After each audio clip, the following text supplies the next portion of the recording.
All right, good afternoon again, everybody, and I hope you are having a good day. And I think there's no better way to keep the day going but to talk some mathematics, some real analysis, no? Kasi tama-tama 2:30 ng hapon, nakakantok. So tanggalin natin yung antok and talk about some nice stuff, right?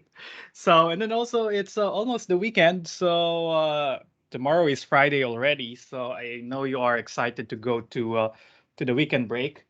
And kaya lang pag weekend, ibig sabihin, kailangan nyo ng paghandaan yung homework. We'll have another homework which will be due on Monday. So, yun yung konting balakid sa inyong pagsasaya ngayong weekend. But I hope it will not be a big of a burden because today we'll continue our talk about the development of the real number system. From last time, we already concluded that the set of real numbers has a nice property. It is actually an ordered field, right? Satisfy niya yung field axioms A1 to A9, and then it also has the order axioms A10 and A11. But the problem is, it's not just the set of real numbers that is an ordered field.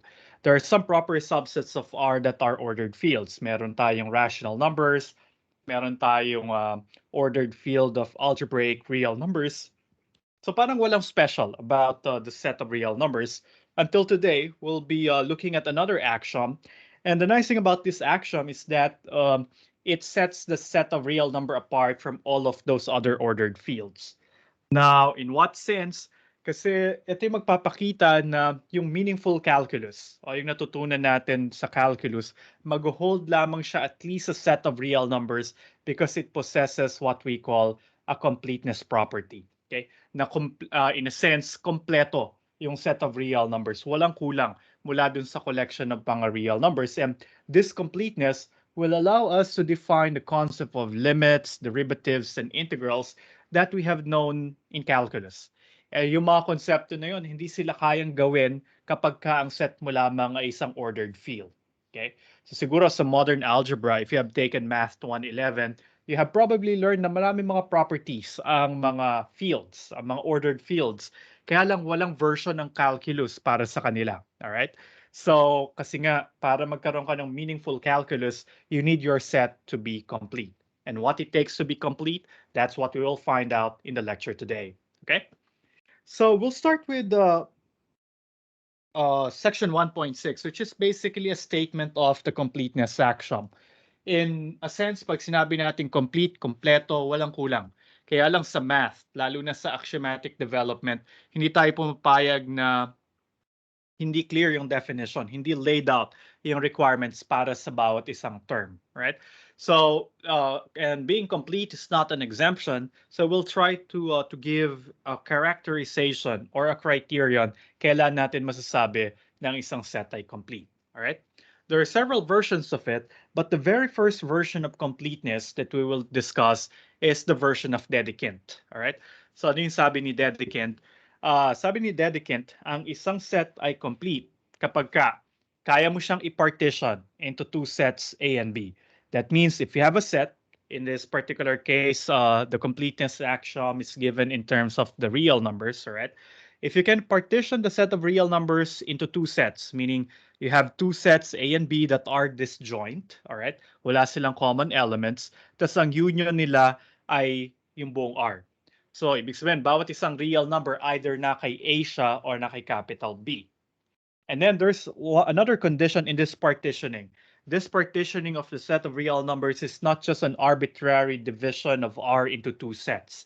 Dapat, dun yung mga elements ni capital A, dapat lagi silang mas maliit dun sa mga elements ni capital B. So in essence, we are partitioning the set of real numbers into two special sets in such a way that elements of the set A are always less than the elements of set B. Right? So parang graphically, meron kang real number line, hati natin yung real number line into two sets A and B. Dapat lahat ng real number either na kay A or na kay B.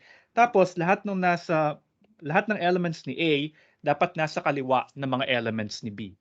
Kasi dapat mas maliit lahat ng elements ni A sa lahat ng elements ni B. Alright? Now, sabi ni Dedekind, we can say that the set of real numbers is complete because if you have these two partition cells for R, then we are sure that we can get a unique number C.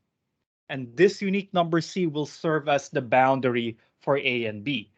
Boundary in what sense? Everything to the left of little c belongs to capital A, and everything to the right of little c belongs to capital B.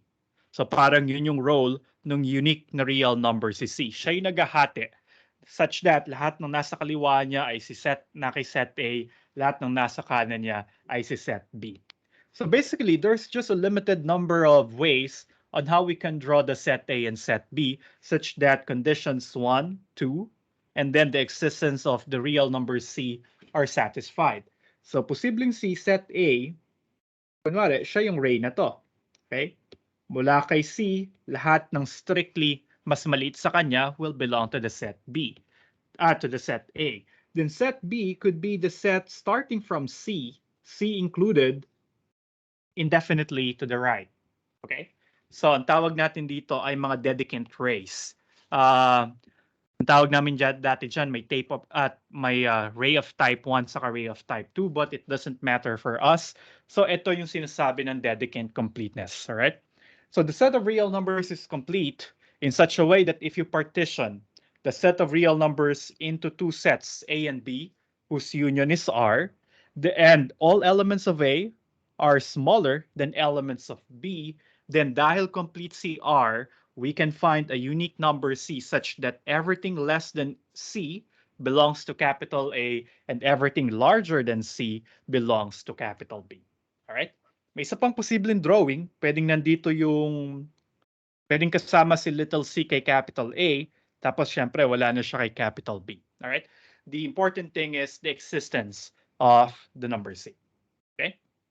Now, this kind of partitioning, the partition cells A and B are called, or is the pair is called a Dedekind's cut. All right? Parang na-cut natin yung real number into a nice way that will satisfy Dedekind's completeness. All right? Yan yung sabi ni Dedekind. Yan yung criteria paano natin masasabi na complete yung isang set. All right. Now, bakit si set of real numbers yung sinabi natin na complete? Bakit yung set of rational numbers ay hindi siya complete?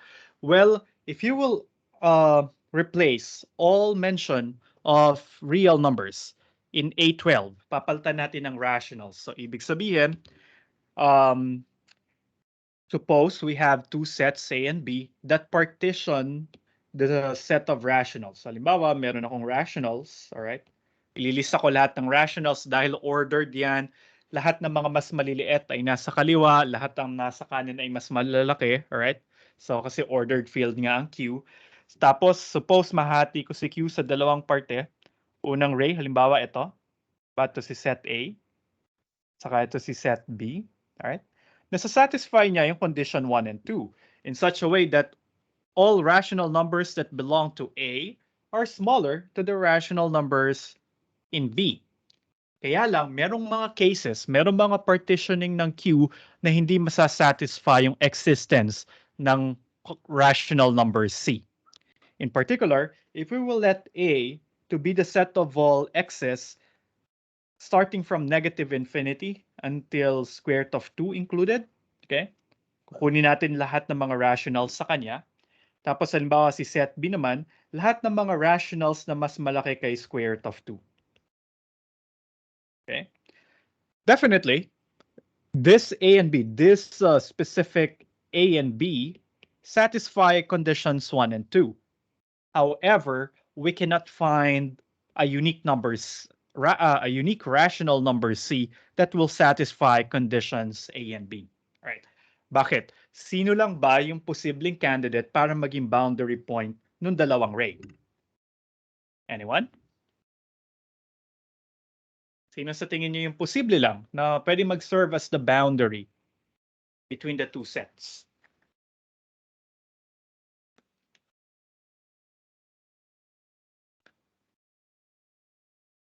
Okay, Jonathan, Jabel, Tristan, you're all right. Yeah, si square root of 2 lamang yung pwedeng mag-serve as the number C. All right? Kasi pagka pumili ka ng isang rational number that is slightly smaller than square root of c, pipili ka ng isa dito. Halimbawa, dikit na, zoom in. Halimbawa, ito yung pipiliin ko na boundary point. Etong element ni A na to, yung katiting na element ni A doon, hindi siya papasok doon, hindi siya magiging mas maliit doon sa candidate natin para sa boundary. So we will be forced indeed that the only possible value of C would be square root of 2. But there's a big problem, all right?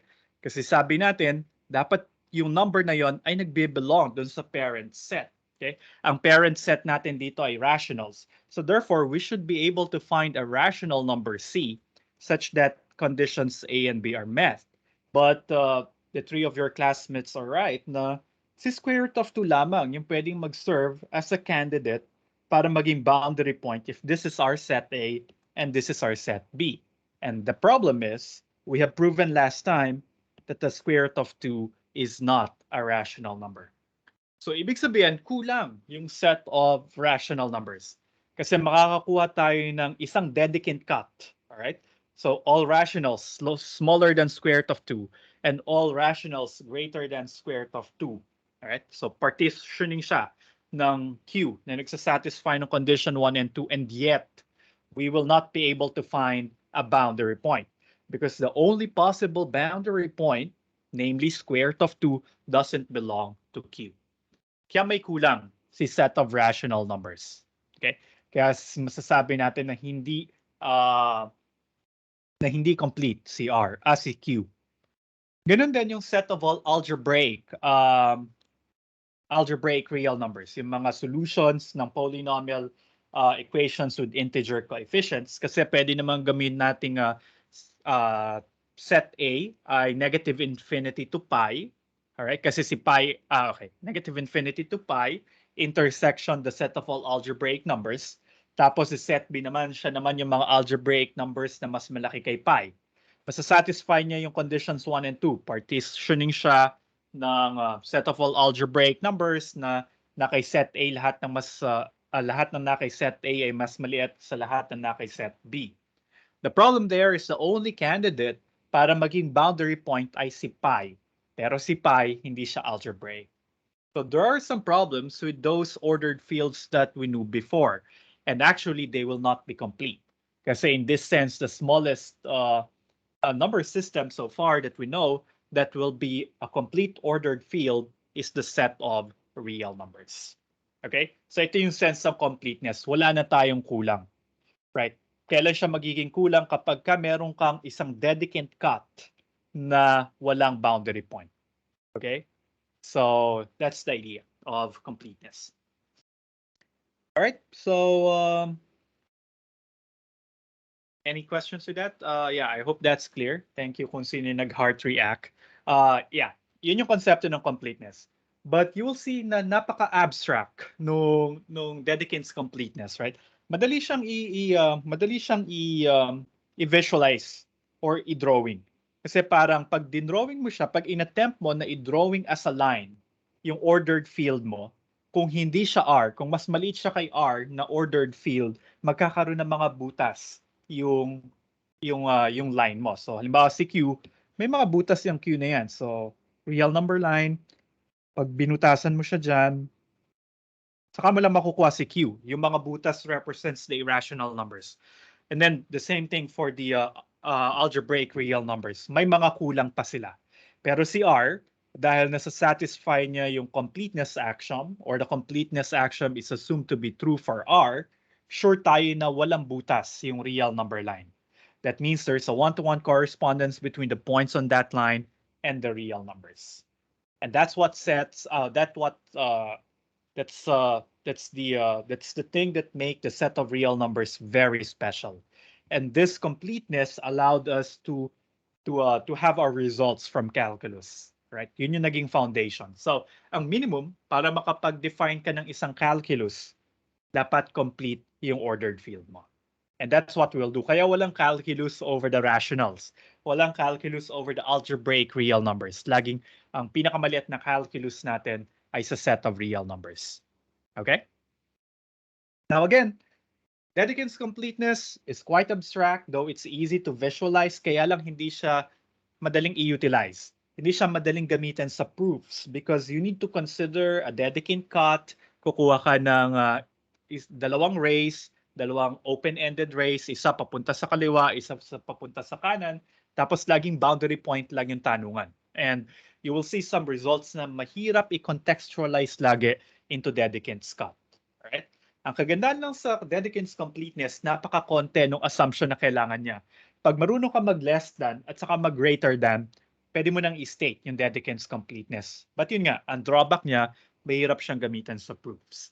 So we will introduce another version of the completeness axiom, all right? Or an alternative to Dedekind's completeness.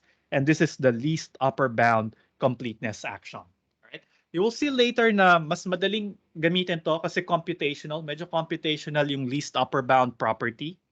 I usually call it the least upper bound property or LUBP instead of least upper bound completeness axiom or LUBCA. So, okay, malito. Pag LUB property, this is what I'm referring to. But before we can go to the actual statement of the LUB property, kailangan ko munang daanan yung ilang definitions, okay? Some of these are familiar to you guys, so daanan natin sila isa-isa. Kasi dapat axiomatic tayo, no? Nire-review natin bawat isang definition. Let's start with definition 5. Let's consider a non-empty set of real numbers. Si capital S, laman niya mga real numbers. Then, a number little a is an upper bound for the set S if a is greater than or equal to sa lahat ng elements ni X. Alright? So, ito yung usual upper bound na alam natin. Upper bound ang isang number kapag ka mas malaki siya sa lahat ng members ng set. Okay? And hindi ganoon kahirap maghanap ng upper bound, right?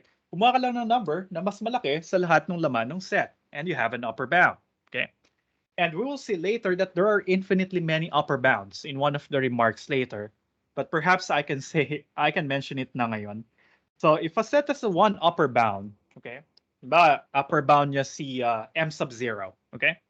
Lahat ng number na mas malaki kay m sub 0 will also be an upper bound by the transitive property of the less than relation. I think we have proven it as theorem 1.5.1 before. Pag meron kang isang number na mas maliit sa isa pang number, pero yung pangalawang number na yon ay mas maliit sa isang pangatlong number, then yung unang number mas maliit dun sa pangatlong number, right? Transitive property. Now we can apply that. If you have one upper bound, so that upper bound will be larger than every member of the given set S. Pero dahil alam natin meron pang mag-exist na mas malaki dun sa upper bound na yon, yung isang number na mas malaki dun sa given upper bound ay sure tayo mas malaki sa lahat ng elements ni capital S. And there would be infinitely many of them. So parang package deal yan. Pag meron kang isang upper bound, sure tayo, infinitely many upper bounds. Kasi lahat ng mas malaki dun sa upper bound na yon ay upper bound pa rin. So there's nothing special pag sinabi mo na upper bound ka. Hindi lang ikaw yung upper bound, alright? Merong isang special na upper bound. Yun yung tinatawag natin na least upper bound. Or sometimes we call it the LUB, okay? Or the supremum. Maybe we'll use the supremum more para magmukha tayong matalino, alright? Parang napaka-technical ng supremum kaysa least upper bound, ano? Pag sinabi nating supremum, siya yung pinakamaliit sa lahat ng upper bounds. So siya yung pinaka-special kasi siya yung pinakamaliit sa lahat ng mga upper bounds. Okay? Formally, if B is an upper bound and it is smaller than all other upper bounds for the set, then we call it the supremum of the set S. And we denote it by sup S. Alright? So ang basa natin dito, supremum ni S. Upper bound ka dapat, pero special ka dapat na upper bound. Ikaw dapat yung pinakamaliit na upper bound. Okay? In the same manner or in a similar manner, we can define the lower bound. Kung ikaw naman na isang number na mas maliit ka sa laman ng lahat ng set S, okay? Ikaw ay isang lower bound. Kaya lang hindi ka nag-iisa. Kasi kung lower bound ka, lahat ng mas maliit sa'yo, and we are sure na infinitely many yung mas maliit sa'yo, lahat sila ay lower bounds din. So walang special pag ikaw ay isang lower bound kasi marami kayo.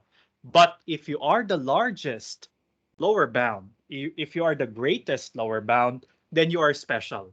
You are very special that you are given a special name. You are called the infimum of the set. Okay? So the greatest lower bound, the largest among the lower bounds, is called the GLB or the infimum. Okay?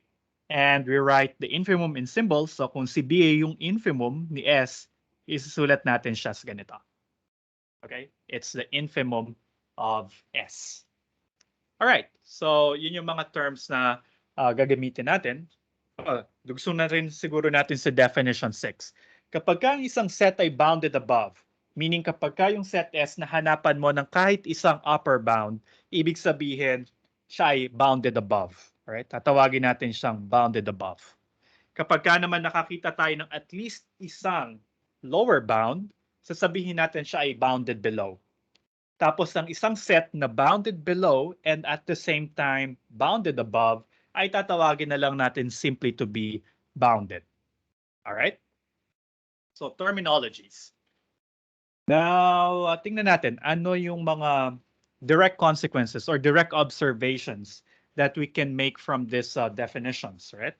So, remark 1.8 tayo. Nabanggit ko na yung A. Tingnan natin si B. Sinasabi natin kanina na pag upper bound at lower bound, di ka special, infinitely many kayo, alright? But if the supremum and the infimum exist, then they are unique. Hindi ka pwedeng magkaroon ng dalawang suprema o dalawang infima para sa isang set. Kasi nga special sila. Sila lang dapat yung nag-iisa. Alright? Kasi paano mo siya ipuprove? Halimbawa, meron akong dalawang suprema, si B1 at saka si B2. Alright? Sige, wag na lang mag-joke sana ako ng B1 and B2. Kaya lang baka hindi nyo naabutan si B1 at B2. Mahalata yung edad, so pass na lang. Alright, so meron ka kunwari dalawang suprema, si B1 at saka si B2. Alright, so dahil si B1 at saka si B2 ay parehas suprema, ibig sabihin dapat parehas silang upper bound muna. Okay? So parehas silang upper bound. Tapos, kung si B1 ay supremum, it is the smallest upper bound. Right? So, gagamitin yung pagiging supremum ni B1. Si B1 ay supremum, so less than or equal siya sa lahat ng upper bounds. Pero si B2 ay isang upper bound din. Tama? Kasi sabi natin, kunwari, supremum din siya. So, upper bound din siya. So, that means B1 must be less than or equal to B2. Alright? Kasi si B1 nga, supremum, pinakamaliit siya. But if I will use the same argument, but this time start with B2, supremum si B2. So, siya yung pinakamaliit sa lahat ng mga upper bounds. Si B1, being a supremum, must be an upper bound in the first place. So, dapat si B2 ay less than or equal kay B1. Alright? And these two inequalities will be true at the same time. Alright? Sabay sila nangyayari and then, pag nakakonjunct itong dalawang ito, alam na natin yung ibig sabihin. Dapat si B1 ay equal kay B2. So that means if the supremum or the infimum exist, then they must be unique. Alright? So hindi pwedeng maraming supremum o maraming suprema. Hindi rin pwedeng maraming infima. Pagka nag-exist sila, nag-iisa sila. Alright? Now, remark letter C distinguishes between the supremum and the maximum of a set and the infimum of a set and its minimum. Alright? Pag sinabi nating maximum ng isang set, siya yung pinakamalaking laman ng set A. So, ibig sabihin, dapat yung maximum ay member ng set. Pero yung supremum, hindi siya necessarily member ng set. If we go back to the definition of the supremum, there is no mention that the supremum must belong to the given set. Alright? Pwedeng nasa labas siya ng set. Okay? Pero pag sinabi nating maximum, dapat nandun siya. Siya yung pinakamalaki sa lahat ng members ng set. Yung supremum, siya yung pinakamaliit na upper bound. Okay? Take for instance, the open interval 0, 1. Remember, this is the set of all x's such that x is strictly between 0 and 1. Alright? So kung i-drawing natin yan, okay, ito si 0, ito si 1. Okay, so ito yung interval na yan, yung open interval 0 to 1. Delay din ba yung annotations ko? Mukhang delay siya sa screen ko. So, pagpasensyahan nyo na kung medyo delay. All right. Okay. Now, can anybody give me an upper bound for this set? Tawagin natin itong set E. Okay. Anyone for some bonus points? Upper bound para kay set E. Pwede kayo mag-chat, pwede kayo magtaas ng kamay. Anna? 1 po, sir. Okay, what else? Sige, Anna. Dalawa pa. 1, 2, 3, 4, 5. Okay, great. Pwedeng pi, pwedeng e, and so on. Tama? Okay. So these are all upper bounds. So we can say that the set E that we have is bounded above because Anna was able to give us some upper bounds. Okay? Tapos, para makuha yung supremum, pipiliin natin kung sino yung pinaka maliit na upper bound. Okay? So if you can collect all of the upper bounds, okay, piliin mo yung pinakamaliit dun sa mga upper bounds na yon. So what do you think is the supremum of the set E? Ano yung sup E?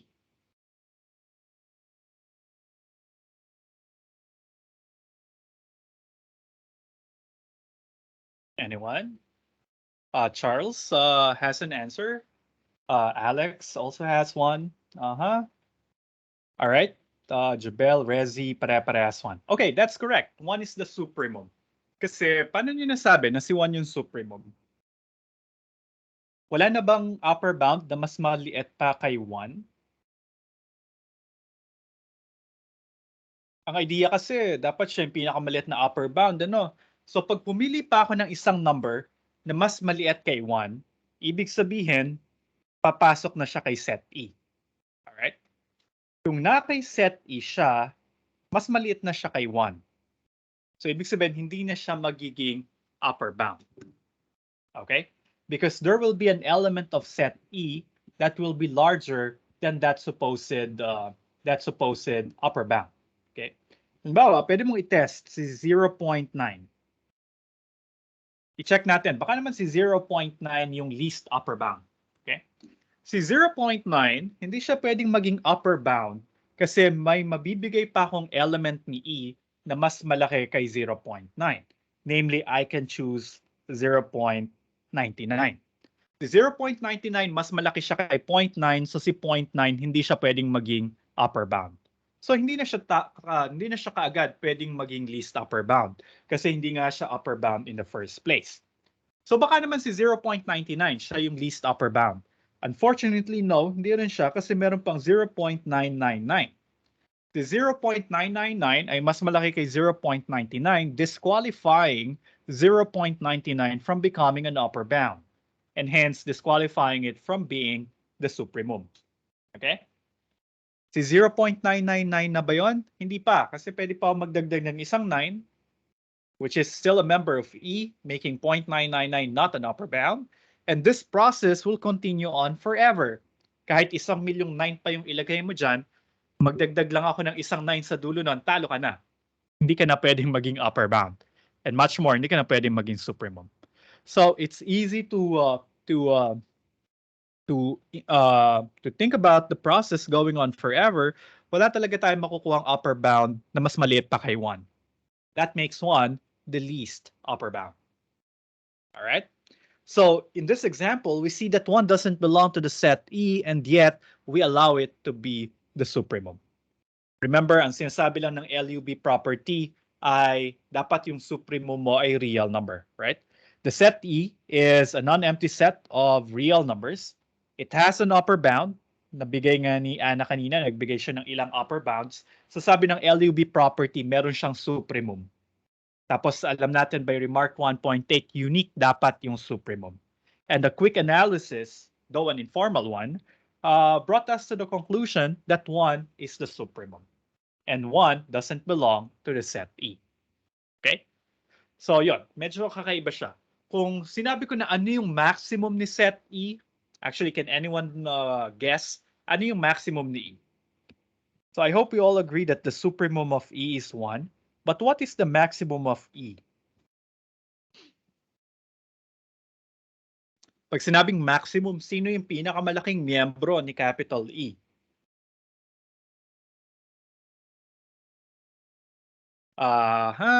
Hula ni Tristan ay 1. Unfortunately, that's wrong. Bakit hindi si 1? Kasi di ba pag maximum, pinakamalaking miyembro ni set E. Ang problema, si 1 ay wala kay set E. Kasi ang laman lang ni E, lahat ng strictly mas maliit kay 1. Sabi ni Charles, 0.999999 tas dot dot dot. And I guess the dot dot dot is an ellipsis, meaning it's a never-ending 9. Alright? Tama ba yun, Charles? Yun yung ibig mo sabihin ng dot dot dot dot. Okay, but you will be wrong. Bakit you'll be wrong? Yung 0.9999 and so on, or usually sinusulat lang natin siya as 0.9 bar, yung bar to denote that there are infinitely many 9s. There's a never-ending string of 9s to follow, all right? Equal siya kay 1 eh. And 1 is not an element of capital E. So si 0.9 bar ay hindi member ni E, so hindi siya pwedeng maging maximum, right? Actually, siguro by now you realize hindi siya pwedeng magkaroon ng maximum. So the maximum does not exist. And this is an example that we have a set who doesn't have a maximum and yet it has a supremum. Kasi magkaibang proseso yung pagko-compute ng maximum at supremum. Yung maximum, titingnan mo lahat ng members ng set. Yung pinakamalaking member niya, siya yung maximum. Yung supremum, siya yung pinakamaliit na upper bound. Okay, so there's a very big distinction between the two guys. But remark C tells us na nagko-coincide yung konsepto ng maximum at saka supremum if the maximum exists. Pag merong maximum yung isang set, sure na tayo na siya rin yung supremum. Pero pagka walang maximum yung isang set, posible siyang magkaroon ng supremum, posible rin siyang walang supremum. Okay? Siguro the hot contention here is, sir, totoo ba yan? Na ang 0.9 bar ay equal kay 1? Let me see a show of hands who believes that 0.9 bar is equal to 1. Yung 0.9999999 and so on, forever, ay equal kay 1. Okay, Anna, okay. How about the others? Walang naniniwala, si Anna lang. Ayan, si Victor na kumbinsi na, napilitan siguro. But the rest, you don't believe that 0.9 bar is equal to 1? Talaga? Actually, siguro nung bata-bata pa ako, bata pa naman ako, nung siguro high school, hindi ko rin mapaniwalaan na ang 0.9 bar ay equal kay 1. So sinasabi niya, wala nang number sa pagitan ni 0.9 bar at saka si 1.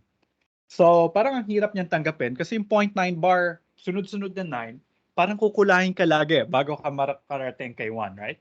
Pero a quick algebraic proof will tell us otherwise, okay? So meron kang 0.9 bar, okay? Tawagin natin siyang x. Tapos let's find the value for x. Ano kaya yung value ni x? All right? Papakita ko si x ay equal kay 1. Right? So x bar, okay? Kaya tayo naubusan ng oras eh. So ang dami kong adlib, pero masaya naman, 'di ba? So sige na nga. Okay, ang gagawin kong trick dito, i-multiply ko both sides by 10. Okay? Walang problema dun sa kanan, magiging 10x lang siya. Right? Pero ano yung 0.9 bar times 10?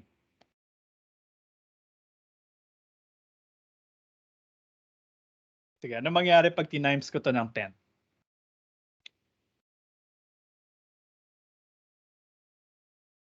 Okay, Charles, that's right. Rezi, that's right. Gian, Luis, yeah. 9.99999. And there would be infinitely many 9s after the decimal point. And remember, if you have infinitely many number of 9s after the decimal point, we can just write it as a 0.9 bar. So this guy will be 9.9 bar. Okay? Kasi pag yung isang infinitely many, binawasan mo ng isa, infinitely many pa rin yun. And then what I'll do is I will subtract the corresponding sides of the first equation from the second equation. Yeah, mali yung English. I will subtract, paano ko siya i-phrase? Basta, pag ma-minusin ko yung mga nasa kaliwa at pag ma-minusin ko yung mga nasa kanan. Alright? So I'll have 9.9 bar minus 0.9 bar. I'll get 9. Alright? And then I will subtract the right sides. 10x minus x, I'll get 9x. Okay? And then now I'll divide both sides by 9. I'll get x equals 1. So ibig sabihin, si 1 equals siya kay 0.9 bar. Okay? So I hope na-convince rin kayo nung may gumawa nitong proof na to. Okay, sige, mukhang tama nga na ang 0.9 bar ay equal kay x. So I hope you are convinced now na walang walang maximum yung open interval 0, 1. Kasi yung tangi-tanging candidate, I think that's a wise candidate, yung 0.9 bar, siya yung posible maging max. Kaya lang napakita natin yung 0.9 bar ay equal kay 1, which doesn't belong to the set E, so wala talagang maximum. Okay? Pero, dun sa example, kapag ka ginawa kong closed interval 0, 1 yan, then ang supremum niya na talaga ay si 1. Okay? And I hope that's easy to see. Now, the handout provides a proof for that. Sige, daanan natin na mabilis yung proof. There are 2 proofs offered in here. You can just use one of these. All right, okay na siya. Una, definition daw ng interval. I think method 1 uses the definition of the supremum. Okay. So, by definition, si 1 ay upper bound. That's for sure, right? Si 1 ay upper bound ng closed interval 0, 1. Ito ngayon yung bago nating set E. Dahil ito ay set ng lahat ng x's that are between 0 and 1 inclusive, so every element of x is less than or equal to 1. Right? That makes 1 an upper bound of E. Moreover, anything less than 1 will not be an upper bound. Kasi kung mas maliit ka kay 1, ibig sabihin, mas maliit ka na kay 1, hindi ka na upper bound kasi si 1 ay nandun sa set. Right? So therefore, there is no upper bound that is smaller than 1. That makes 1 the smallest upper bound, okay? Or the supremum. So that's just a play on the definition of the supremum, while method 2 takes advantage of remark number C. Now, since E, the closed interval 0, 1, has a maximum, ang pinakamalaking member ng closed interval 0, 1 ay C1. And by remark 1.8.C, siya na rin yung supremum. Because if the maximum exists, ibig sabihin, nandun siya sa set, therefore, automatic siya rin daw yung supremum. Alright? Okay. Medyo may na-spoil pala ako kanina. Ang dami kong sinabi ko na kagad na kapag ka meron kang upper bound, sure tayo na merong least upper bound. Eh, hindi ko pa pala nababanggit yung least upper bound axiom, right? I got too excited. Sorry about that. So, hindi pala sufficient na alam natin na may upper bound, masasabi na natin na may supremum. At least for now. Okay? Pero observing it, mukhang tama naman. And actually, yeah, it's a self-evident truth, kumbaga. So, kaya pwede natin siyang sabing isang axiom. Alright? So, ano yung sinasabi ng least upper bound property? The least upper bound property says that if you have a non-empty set of real numbers, which is bounded above, then it must have a least upper bound. So pag nakakita ka ng isang upper bound, sure tayo na yung set may least upper bound. If you are dealing with real numbers. Okay? And this least upper bound property can be proven to be equivalent to the Dedekind's completeness. Alright? So that means equivalent sila. Ibig sabihin, pwede mong i-prove yung LUB property using Dedekind's. Tapos, pwede mo rin namang ma-prove si Dedekind's using LUB property. So, parang LUB if and only if Dedekind's. Okay? Kaya sila equivalent sa isa't isa. So, since they are logically equivalent, we can pick one of them to be our axiom for completeness. Siya yung pwede natin gawing A12. However, we cannot put both of them as our axioms in our real number system. Do you remember why I can't do that? Hindi ko pwedeng sabihin, sige, A11 na si Dedicant, tapos gawin ko A12 si Dedicant, tapos gawin kong A12 si LUB property. Bakit hindi ko siya pwedeng gawin? Or bakit hindi siya magandang gawin?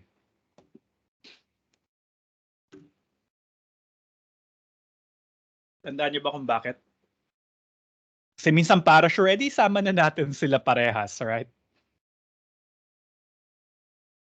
Well, we cannot put them as our axioms because we want an axiomatic system to be independent, meaning the set of axioms must be independent. No axiom must be provable from another axiom. And I just remark here, though without proof, that the LUB property can be proven using dedicants and vice versa. So hindi independent ang LUB sa dedicants. Gusto natin ang mga axioms sa isang mathematical system dapat ay independent. So you decide which between these two will serve as an axiom and which one will be merely treated as a theorem. Okay? Now, the dedicant's completeness axiom is very simple, though it's very abstract. Mahirap siyang gamitin pang prove ng ibang mga theorems. All right? That's why we will elect to use the LUB property as our completeness axiom in our proofs later. Okay? So, maganda lang pang introduce yung dedicant, pero mahirap siyang gamitin sa proofs. So, gamitin na lang natin yung LUB property as our completeness axiom by default. Okay? Kaya lang hindi lang yung dalawa magkarelasyon. All right? So, marami pa mga statements ang equivalent sa least upper bound property or sa completeness axiom. I listed a few here. We have Cauchy's convergence criterion, the nested intervals theorem, the monotone convergence theorem, the Bolzano-Weierstrass theorem, intermediate value theorem, finite covering theorem.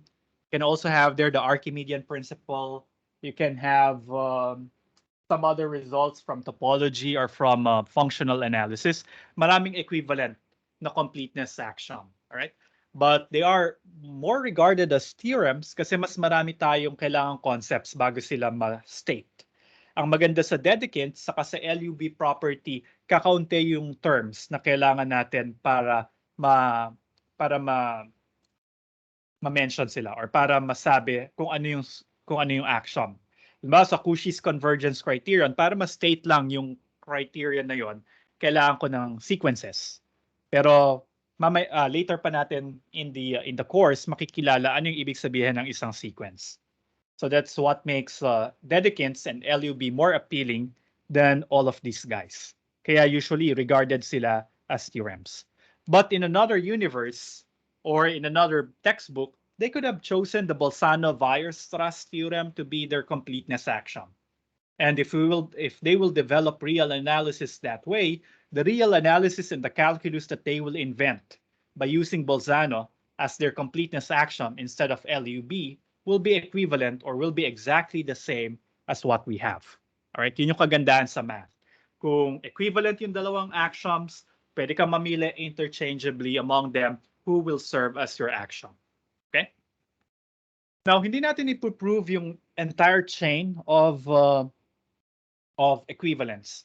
Pero matatandaan ko nung nag-masters ako preparing for the comprehensive exam para sa real analysis.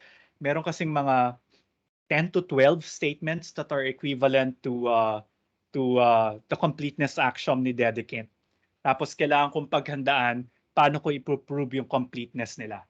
So kailangan kong ipakita yung 12 statements na yon, lahat sila ay equivalent. So I have to draw a diagram or to devise a plan paano sila ma-prove nicely. Kasi di ba, pag nagpo-prove ka ng halimbawa equivalent yung tatlong statements, kailangan mo i-prove that A implies B, then B implies C, tapos C implies A. Right? Ito yung pinakamaiksing paraan para ma-prove yung equivalence ng tatlo. Now, pag-apat, syempre, drawing ka na dyan ng rectangle and so on. So, ganun yung nangyayari. Dun sa 12 statements na yun, hindi siya simpleng dodecagon yung itsura. Merong mga sanga-sanga. Alright, kailangan kong mag-jump from one into the other. It's quite a traumatic experience, but it's a fulfilling one. Alright? Kaya lang medyo marami kang dapat i-prepare. So, I think there Hindi lang dalawang parts yung proof. Kasi merong ibang theorems na hindi magfa-follow directly from one of the other theorems. So hindi siya cyclic katulad nito. But luckily for us, hindi natin siya gagawin sa Math 155. We'll prove some of these theorems, pero with the LUB property in mind as the completeness axiom. Alright? So yun yung deal natin. Pag nag-MS kayo, baka pag-isipan nyo kung paano siya gawin. Okay? Pero for now, wag muna. Okay, so that's the least upper bound property. Now, dahil magkakambal lang naman yung konsepto ng least upper bound at saka greatest lower bound, if you have an LUB property, then we expect that there is something like the GLB property. All right? Ano yung nangyayari sa greatest lower bound property? Well, that's corollary 1.1, and it's called a corollary for a reason, that it is a direct consequence of a previous result. In this case, that previous result happens to be the least upper bound completeness axiom. Okay? So anong sabi ng corollary 1.1? Kapag meron kang non-empty set of real numbers na bounded below, meron siyang lower bound, sure na raw tayo na meron siyang greatest lower bound. Okay? Which kind of makes sense, all right? Kasi parang ano lang siya, restatement talaga ng LUB property. But since this is not an axiom that we will be assuming, this must be proven. Okay? And the proof is actually quite easy. Pero ang kagandahan dun sa proof, it will reveal another truth to us. Okay? Specifically, siya yung nasa remark 10. But let's put that later. Let's dissect the proof now. Ang ginawa ng proof ng corollary 1.1 is quite clever in the sense that it really took advantage of the LUB property. Sure tayo by assumption na kapag meron kang non-empty set of real numbers na may upper bound, meron din siyang least upper bound. So gagamitin ko siya para ma-prove yun sa GLB. And I will use this very nice trick. I-define ko si set T to be the negatives ng mga nakay set S. Alright? And then yung negative notion dito, pwede mo siyang isipin as additive inverses para maging axiomatic tayo, pero di ba pinayagan ko na kayo na isipin yung additive inverse na yung usual negative numbers, so yung usual negation ng mga real numbers. Ang laman lang naman ni S ay mga real numbers. So pag kinuha ko yung mga negative nung laman ni S, mga real numbers pa rin yun. Alright? And I will call that the set T. So definitely, T is a non-empty set of real numbers as well. Yun nga lang, mga negation na mga elements ni capital S yung laman niya. Alright?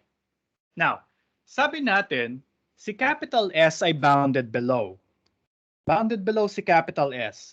So therefore, there exists a real number L such that L is smaller than everything in S. Alright? Kasi nga bounded below. So merong real number na mas maliit sa lahat ng elements ni capital S. Let's call that number little l. Okay? Meron siyang lower bound. Tapos, mula sa inequality na to, mag-multiply lang ako both sides ng negative 1. So I'll have negative L greater than or equal to negative S. All right? Now, what can we say about negative L? Can anyone help me out? So negative L is greater than or equal to negative S. So what is special about negative L? Hindi siya super special, pero special pa rin siya. Bakit? Ano si negative L?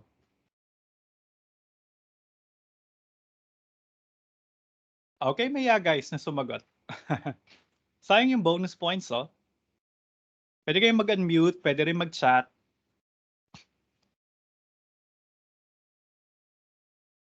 So si negative L ay greater than or equal to sa lahat ng negative S. So what can we say about negative L? Yes, Anna? Upper bound po, sir. Upper bound nino? Ng set S. Not set S. Malapit na. Upper bound siya nino? Upper bound siya ng mga negative S, tama? Anong set yung naglalaman ng mga negative S? Siya yung capital T. Right? Kasi ang laman ni capital T ay mga negative ng mga nakay capital S. Pero alam natin si L mas maliit sa lahat ng nakay capital S. So si negative L, mas malaki siya sa lahat ng mga negative S. Pero yung mga negative S, sila yung nakay capital T. So that means negative L is an upper bound for the set T. And the nice thing about that is capital T having an upper bound implies that it has a least upper bound. Okay? So merong supremum si capital T. So that means supremum of T exists. Tawagin natin itong capital M. All right? It's a real number. May the LUB property. Dahil bounded above si T, right? Bounded above siya ng mga negative na mga lower bound ni capital S, meron siyang least upper bound. Okay. But what is meant by being an upper by being an upper bound? So ibig sabihin siya being the supremum. Ibig sabihin siya ay mas maliit sa lahat ng let me see, sa lahat ng negative L, where negative L is an upper bound of capital T, right? Si M yung least upper bound, so mas maliit siya sa lahat ng upper bound ni T. Sinabi natin, ang generic notation natin sa mga upper bounds ni T ay si negative L. So ibig sabihin si M is less than or equal to negative L for all upper bounds negative L of T. Now, I will multiply both sides again by negative 1, and I'll get negative M greater than or equal to L.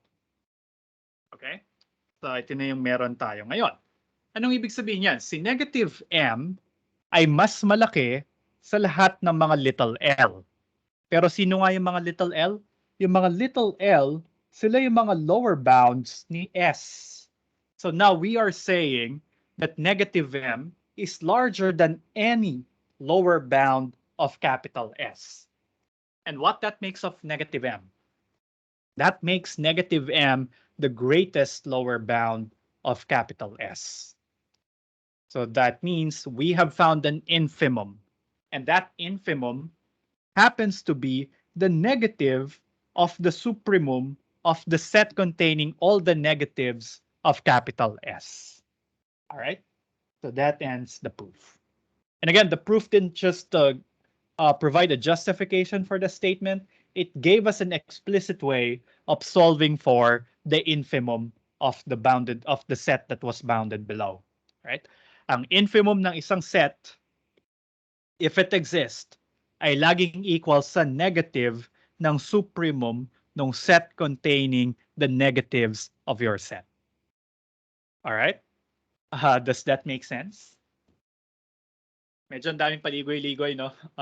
But I hope it's making sense kahit paunti-unti. You might need some time to absorb that. Pero I guess I hope you see the reason behind it, okay? Or at least medyo na-visualize niyo yung nangyayari. Okay? Or do you have any questions before we proceed? Okay. So kung walang questions, then let's look at the next thing here. Saraduhan ko muna yung proof. Sorry, nakalimutan ko pala siyang saraduhan. Okay. Takpan ko lang siya. Isusulat natin from scratch yung proof. Yeah.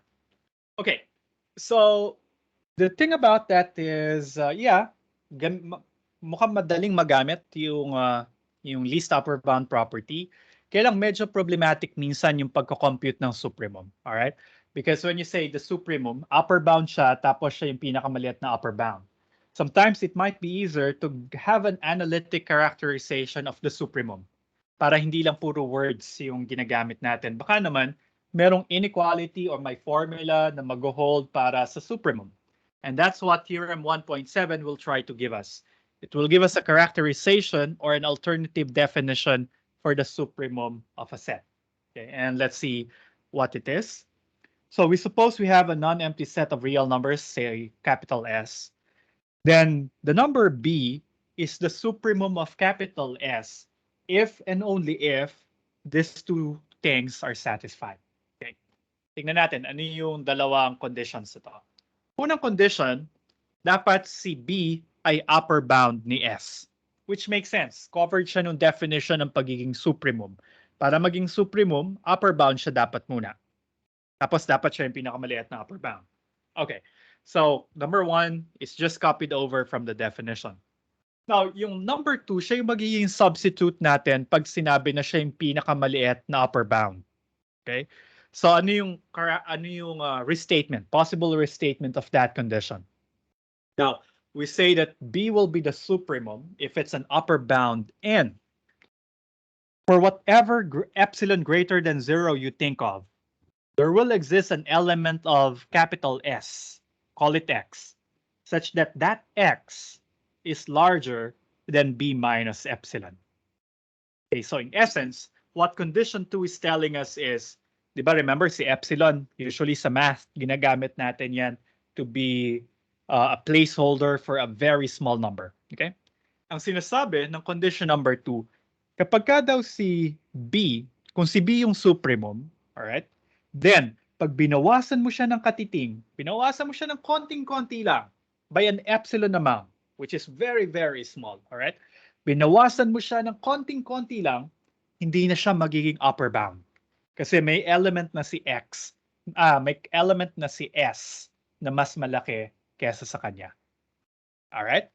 Which kind of makes sense. Kasi intuitively sabi natin siya yung supremum kapag ka siya yung smallest upper bound. Now, if you take away from it a very small amount, hindi na siya magiging upper bound. Kasi siya na nga yung least upper bound. So sort of, this theorem makes sense, all right? Condition number 2 is a nice substitute for just saying that it is the smallest. So pag binawasan mo siya ng maliit, hindi na siya nagiging upper bound. Yun yung criteria para maging supremum siya. Okay? So we can write a proof for it. And it would be a nice exercise on how to prove biconditional statements. It's a biconditional statement, so that means B being the supremum implies conditions 1 and 2, and at the same time, conditions 1 and 2 implies that B is the supremum. So dalawang parts yung proof na susulat natin. Okay? So let's do the proof. Whenever proving a conditional proving a biconditional statement, it is very helpful if you will indicate clearly aling direction yung tinatry mo i-prove. Kung hatiin mo siya sa dalawa, sabihin mo sa akin kung ano muna yung uunahin mong direction. Because usually, one is easier than the other. Okay? Now, let's try the forward direction. So here, we're gonna assume that B is the supremum of S. Tapos ipoprove natin magpo-follow yung dalawa. Okay? Now, here, we'll assume that B is the supremum of the set S. Then by definition of the supremum,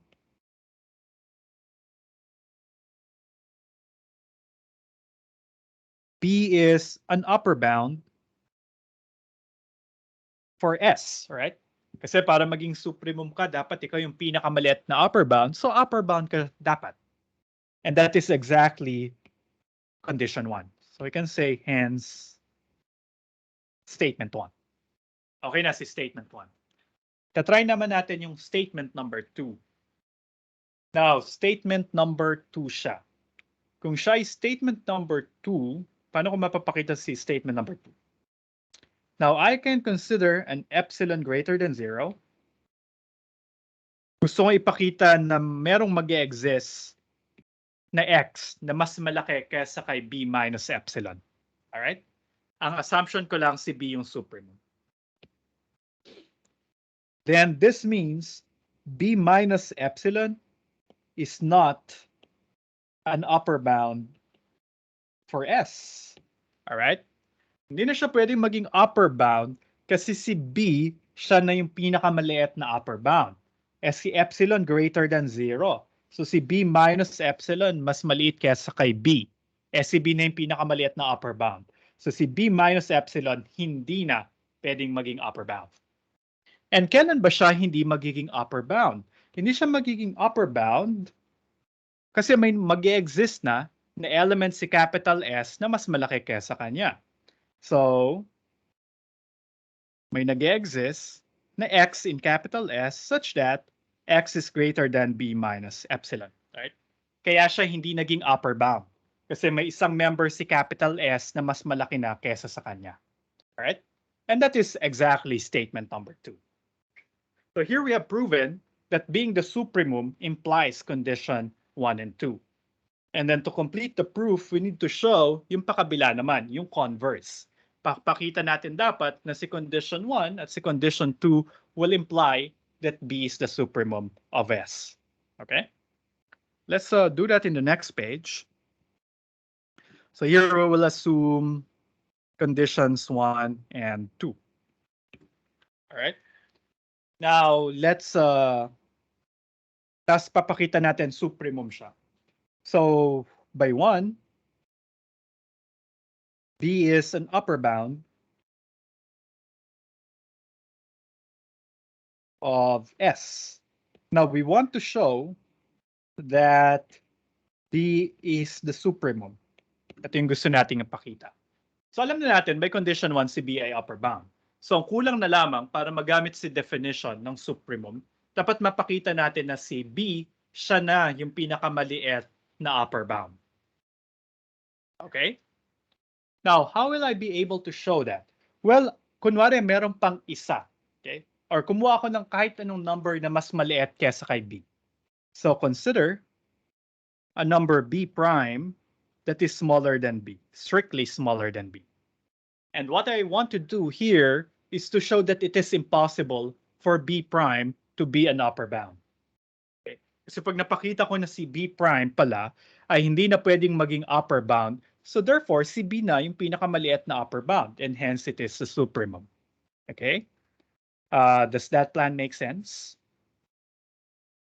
Kasi definition ng pagiging supremum yung gusto kong gawin. Now, remember, ano yung meron tayong assumption? Pwede kong gamitin si condition number 2.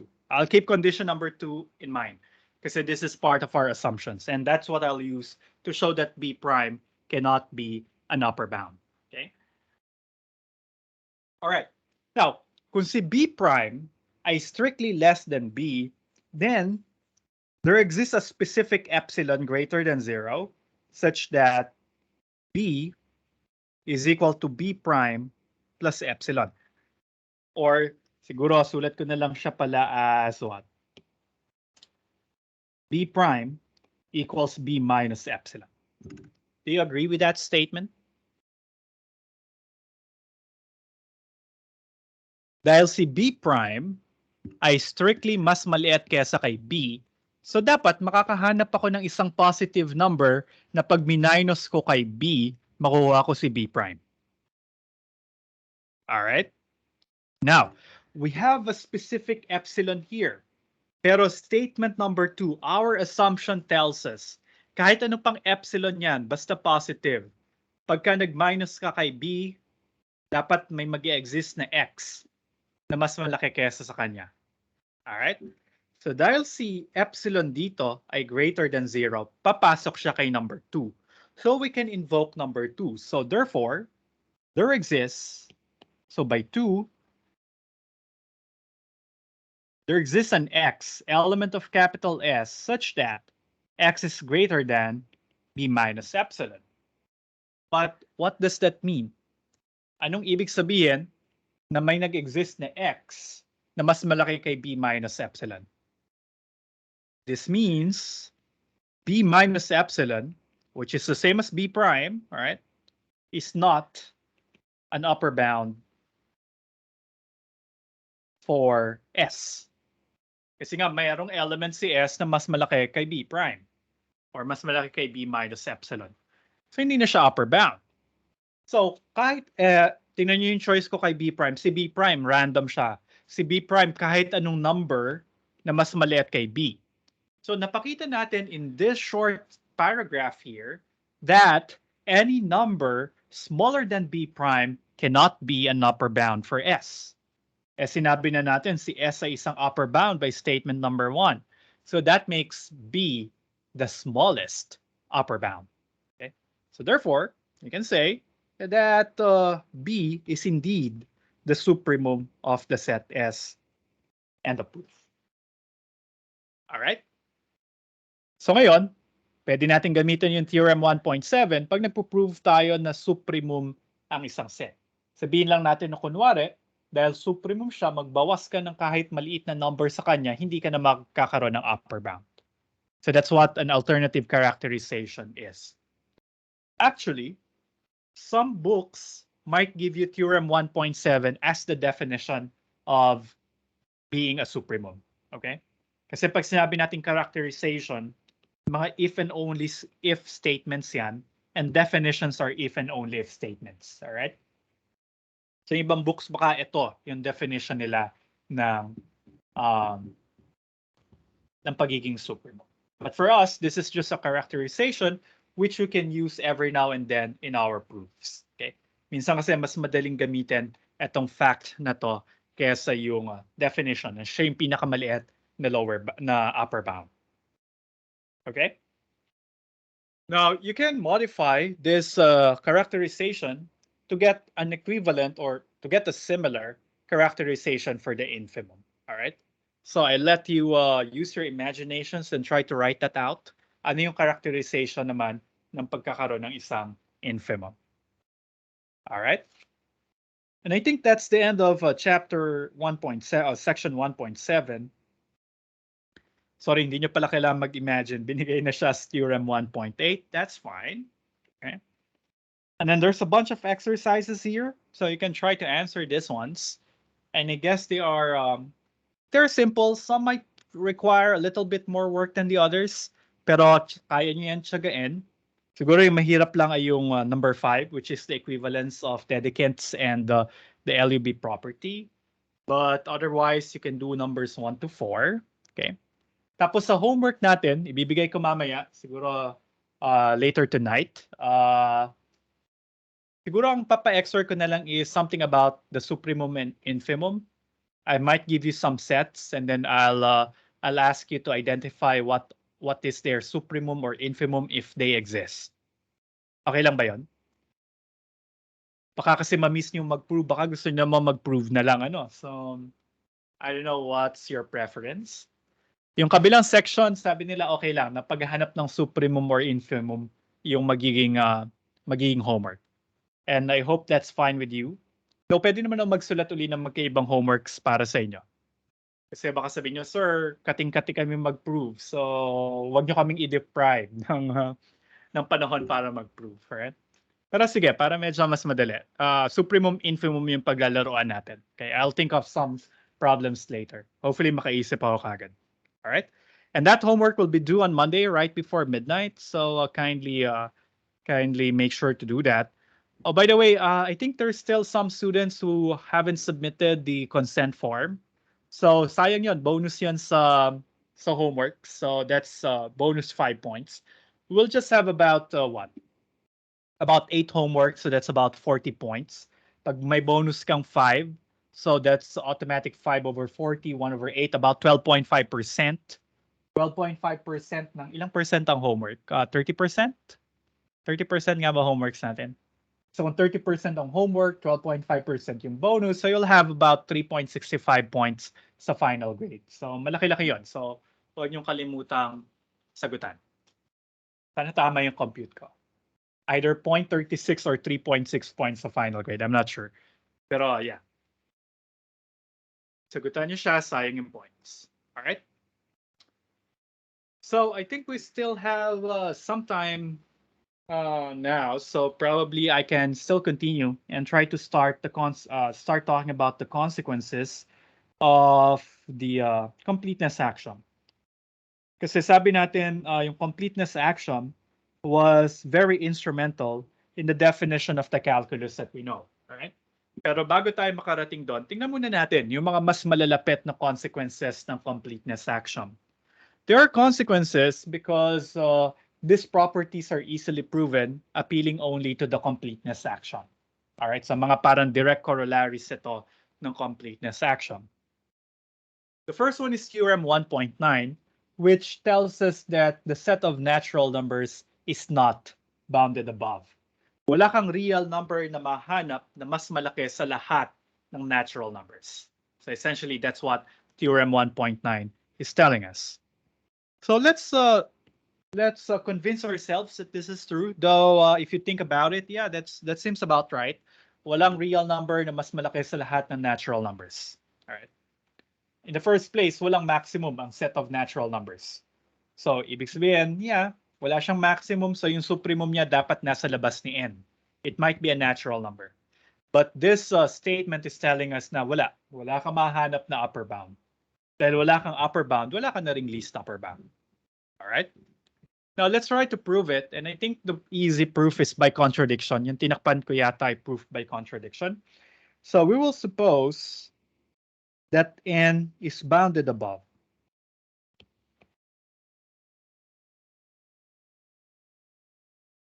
Okay, kunwari bounded above siya, kunwari mali yung theorem. So suppose for the sake of contradiction that it is bounded above. So that means there, okay, wag na puna pala yung that means. So it's bounded above. Dahil siya ay bounded above, ibig sabihin by the LUB property, meron siyang supremum. So by A12, or probably it's better to call it the LUB property instead of A12. All right? Kasi pag magbabasa yung ibang persons na hindi naman natin kaklase, all right, hindi nila alam kung ano yung A12. But LUBP is widely accepted abbreviation, so that might be better. Okay? So by the LUB property, merong supremum si n kasi bounded above siya, meron siyang supremum. So there exists a real number, say capital M, such that M is the supremum of n. Okay? Now, ano yung ibig sabihin ni capital M being the supremum? Dahil siya ay supremum, then in the first place, si capital M dapat ay isang upper bound. Then, N is less than or equal to M for all N in capital N. Alright? So dahil si M ay supremum, dapat siya ay upper bound in the first place. Definition ng upper bound, mas malaki siya sa lahat ng mga elements ni N. It is larger than all of the natural numbers. Okay? All good so far? Dito ko huhugot ng contradiction. Okay? Now, this is true for all natural numbers. Pero, kapag kasi n ay natural number, sure tayo na yung n plus 1 ay natural number din. Though hindi natin siya na-prove rigorously sa klase, pero ano to, kaparte to ng piano's axioms. Alright? Si n, dun sa mga nag-101 sa akin last semester, hopefully tandaan niyo pa, or if you took 101 few semesters back, you can go back to piano's axioms. Ang sabi kasi ni piano's axiom, ang successor ng isang natural number ay natural number pa rin. Meaning, intuitively, yung susunod na number, pag sinabi nating susunod sa konteksto ng natural numbers, pag dinagdagan ko siya ng isa, ang makukuha ko ay natural number pa rin. So essentially, if n is a natural number, then n plus 1 is another natural number. If you want to sound fancier, you can say that the successor of a natural number is another natural number. Tapos ang successor ng isang natural number n ay n plus 1. Okay?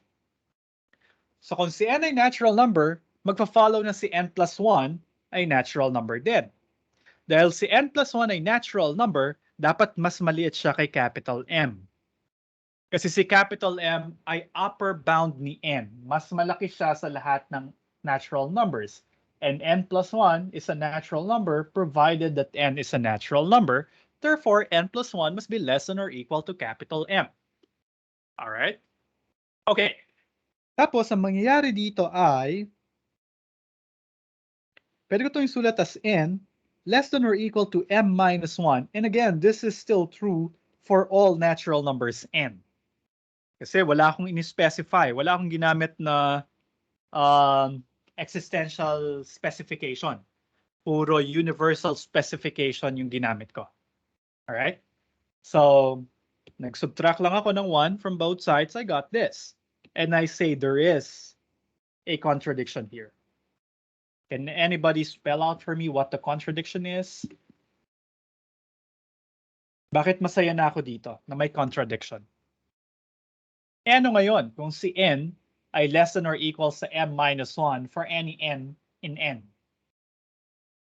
Bakit contradiction na si m minus 1 ay mas malaki sa lahat ng natural numbers? Sige, kung sino yung unang makakapagsabi sa akin. So you need to raise your hand. Huwag mo nang i-chat. Raise your hand. Sino yung unang makapagsabi ng contradiction, exempted na dun sa homework 2. I'll give you a perfect score sa homework 2 right away. You don't need to submit homework number 2. Bilis. Yung pala, gusto nyo lang ng merong malaking reward, no? Yes, Gian Lester? Ano yung contradiction? Sir, try lang po. Sige, go. Kasi po, sinabi po na M is equals to supremum po. Parang ibig sabihin po nun, siya na po yung least upper bound. So ibig sabihin wala na pong element dapat na na mas maliit po si n doon. Meron pa po kayong specify na n is less than or equal to m minus 1. Ibig sabihin po, mas maliit po yung m minus 1 sa m, which is supremum din po. Ay parang yun po, contradiction. Kasi Okay, dapat po is... Sige, continue.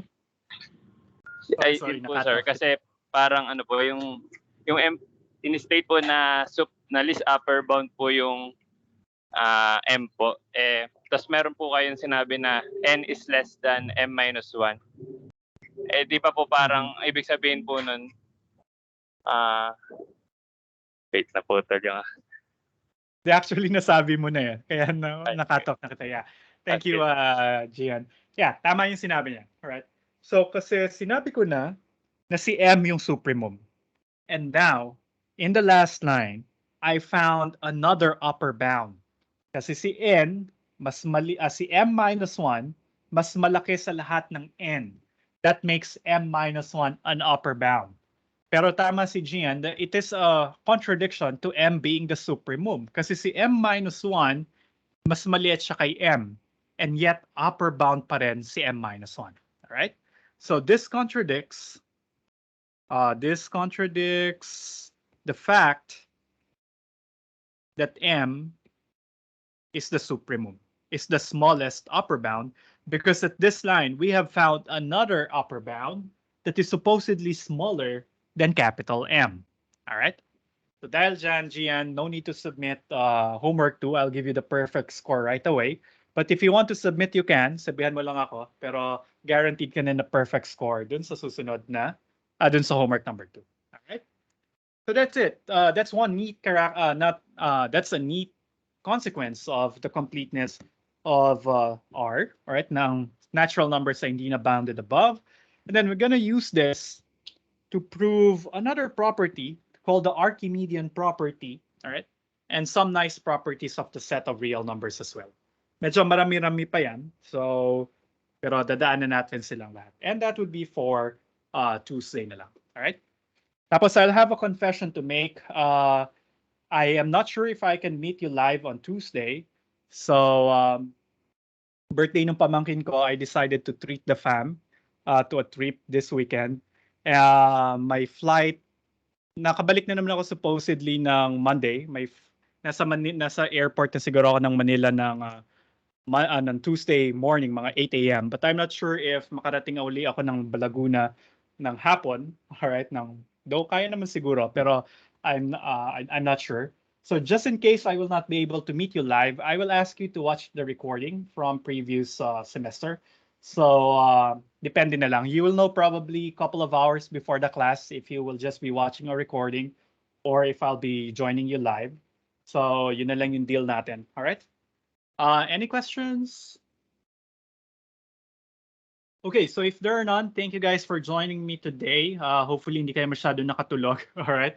And enjoy the rest of the day. Enjoy the weekend. And let's see each other again on Tuesday. Hopefully on Tuesday, but if not on Thursday. All right. So thank you guys. Bye-bye. Again, homework to do on Monday. All right. Bye, guys.